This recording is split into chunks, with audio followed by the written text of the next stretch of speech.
So what's the pitch to the girl? You can be part of this lifestyle. I don't give them a pitch at all. I enjoy at all. your company, No. but I'm gonna like have sex with other people too. That's the thing, is like, I don't pitch them. I'm just like, this is, you know, I mean, they just, I mean, this is who I am, and you know, if you want to hang out, cool. And like, my view on relationships is kind of like, they're best when it's like, you know, I want to hang out with the girl and the girl wants to hang out with me, and we just hang out because we enjoy each other's company and we want to do it. Not because we're like obligated because we're in a relationship, or, you know, because, you know, it's like we've been dating and she wants to do movie night and I have to go do that. It's like, no, like I don't do any of that bullshit.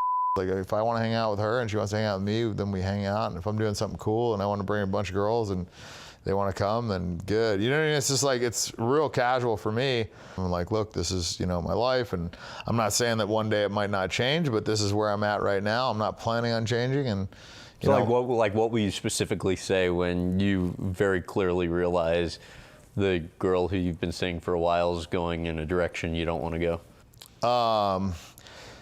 Yeah, I mean, it's a tough conversation. It's a conversation I've had a lot of times. It's like, look, this is, you know, what I want to do. I don't want to lie about, you know, what I do or who I hang out with or whatever. So like, if you're not okay with it, it's probably better that we break up, because you know, I don't plan on changing. So I think a lot of them, you know, and a lot of times, like, they'll say, oh, you know, did you have sex with that girl last night? And I'll say, yeah, I did. And I think there's like a part of it that's, you know, that's tough for them to hear and they hate it. But then there's another part that, like, they can appreciate the honesty, and it's very rare. Like, it's very rare in this world, because a lot of people will, you know, tell lies to, you know, protect other people's feelings, or, you know, just to make it easier because of the easy way out. But the way you actually build trust, like, I mean, for me anyways, you know, I don't know how other people do it, but for me, the way I build trust is somebody tells me something that I know that they know that I don't want to hear, right? Like, if I ask, you know, my girlfriend, like, hey, you know, did you, you know, how many guys have you had sex with? And she tells me, you know, 78. Like, I'm gonna be pretty sure that she's telling me the truth, right? Because it's not like usually a number that you want to hear. Like, not that I'm like, you know, talking girls that slept with 78 guys, but the point is that, you know, or for instance, if I ask them, like, you know, hey, you know, what did you do last week? And they say, oh, I had sex with 2 guys.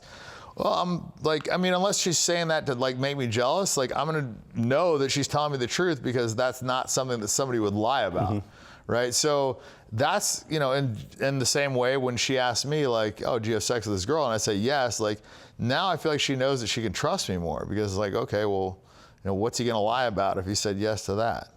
So I think there's like some appeal in the honesty. You've had 2 long-term relationships, a 3-year and a 5-year. Similar conversations with those? No, no, the 3-year was monogamous, actually. 3 years monogamous. And the 5-year was, it actually started on the tail end of like a 4-month relationship that I had ended. And I told her straight away from the beginning, I was like, look, you know, don't want a monogamous relationship. I mean, yeah, it was pretty clear, you know.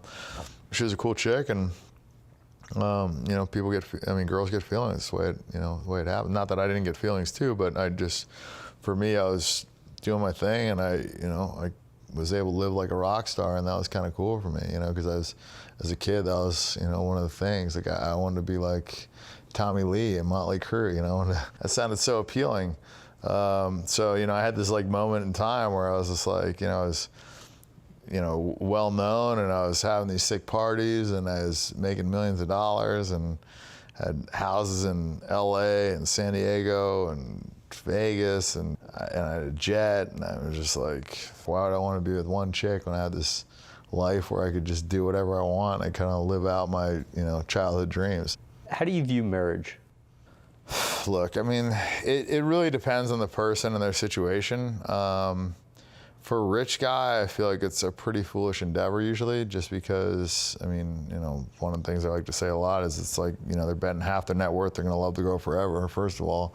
And second of all, I just feel like marriage, a lot of times, it just ruins a relationship. Like, people will be getting along great, and they're having a good time, and now, you know, because they're, you know, trapped in together, like the one, you know, starts getting fat, or, you know, she doesn't give a shit anymore, or whatever, and then because of that, the whole thing kind of like spirals downhill. And the other person doesn't care, and there's animosity built up, and it's, you know, this snowball effect that wouldn't otherwise happen in a normal relationship. But when you're locked in, then it's like, you know, you have to live with that person, and, you know, your opportunity cost for breaking up is half your money.